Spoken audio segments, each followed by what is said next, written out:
All right, today is Tuesday, April 18th, and this is your Guild Wars 2 news. There we go. Mega Server Map Queue Beta. Players can now add themselves to a queue to join party members in open world maps that are currently at their maximum player capacity. If that's not straightforward enough, what it means is if you're trying to do like a world event like the Octovine or something like that, and your friend's on one map and you're on another, you should be able to queue up and get in line to join the maps that you want to join without simply opening the group finder and spamming the, join that map button over and over and over and praying. The queue can be reached through the party and squad user interface by right-clicking on a player in your party that is within the instance you wish to join and selecting Join Instance. If that map instance is full, you'll receive a new pop-up that will ask you if you'd like to enter a queue for the same instance of your existing party members. Accepting this pop-up will put you into a queue, which will give you the option to travel to that map instance as soon as capacity allows. Refusing the queue will result in the same behavior as before the update. This feature is an upgrade to the Mega Server system, which was first introduced in April 2014. We're introducing it as a beta while we keep a close eye on live issues and monitor your feedback. So, basically what they're saying is, we had to touch code that was here before some of us were employed here, so we think it's done, but we're calling it a beta just in case something breaks, because, but yeah, fingers crossed. All right, so if you want to use the new queuing feature, what you do is you go up here to Contacts and LFG, you go to Looking for Group. I'm currently in Tangled Depths, I'm waiting for the Chakarant meta. I'll go to Heart of Thorns, go to Tangled Depths. Here's some people doing this. I'll click Join on that one, and I'll try to join that map, and it says it's full. And if you hit no, that's the end of it. If you hit yes, you see how far down the rabbit hole goes, and you get this marker over here, and it says your position in the queue. And you can just wait, and it will hopefully eventually pull you in, or you can click on this again if you want to leave the queue. And that is how to use the new system. General. All players have been migrated to using DirectX 11 rendering. The DX9 rendering option has been removed from the options menu. Chromium Embedded Framework has been re-enabled as a replacement to Coherent UI.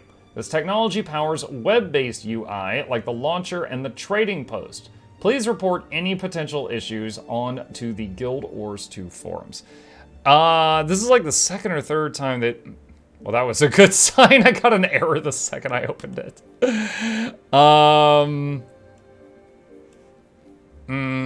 Let me see. Let's see. Sell items, sort high to low. That's pretty quick. Levy's detector, it's thinking, click, sell this thing. Come on. No, it's okay. We'll see. We'll see. Right this second, at first glance, with 10 seconds of messing with it, I'm not noticing a difference. But we'll see how it goes in time. World Polish.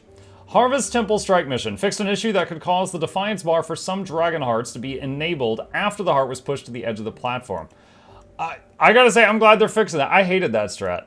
I would rather not do Harvest Temple than do it in some cheap way where we skip the game. Like, I'm logging in to play the game. I felt like I was in a minority that didn't want to use these cheesy mechanics. There's also the other bug that's still in the game where it's like, you get like some pity loot if you wipe on Harvest Temple. So if you kill the final boss and then you just slash GG really fast, you'll get extra loot because you get the pity loot and the win loot at the same time. I would like to see that fixed because it's kind of silly having your whole party just like, yeah, we won. And then they get more money. That one's weird. The fishing nodes at the Celestial Pool in Giala Delve will now appear after defeating the Ravenous Wanderer. Okay. Profession skills. Engineer, Sneak Gyro. Reduced the stealth duration from 1.5 seconds to 1 second in PvP only. Ugh. I think it's got like a 5-second duration, so that's just 5 seconds of stealth. Reduce the number of pulses from 6 to 5 in PvP only. Oh, I guess it was 6. Now it's 5 total. Good lord. Yeah, you used to be able to, like, if you, like a year ago, if you use Sneak Gyro, and Sneak Gyro also puts a mobile smoke field around you, and then you use rocket boots, and when you rocket boot, you do a blast finisher as you take off. So as you propelled yourself forward, you'd be doing a blast combo in a smoke field. So if you used sneak gyro, and then use rocket boots 2 times because it has 2 charges, you could cross the entire map invisible. It'd be a while before you could stealth again, but it was very nice for traveling around or slipping away from enemies that were swarming you, stuff like that. So that's going to be much more limited now than it was. Function gyro. Reduce the power coefficient from 1 to 0.5 in PvP only. That's interesting to see.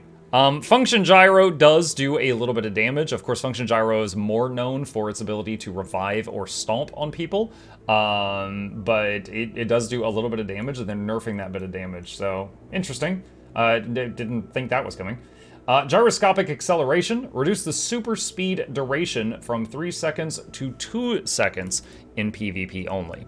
That, of course, being one of the traits that gives you super speed in the Scrapper trait line. It basically makes it to where any well ability, which is the gyros, has an increased area of effect and gives super speed to nearby allies on their first pulse, as well as function gyro. So they're nerfing that by 1 second in PvP.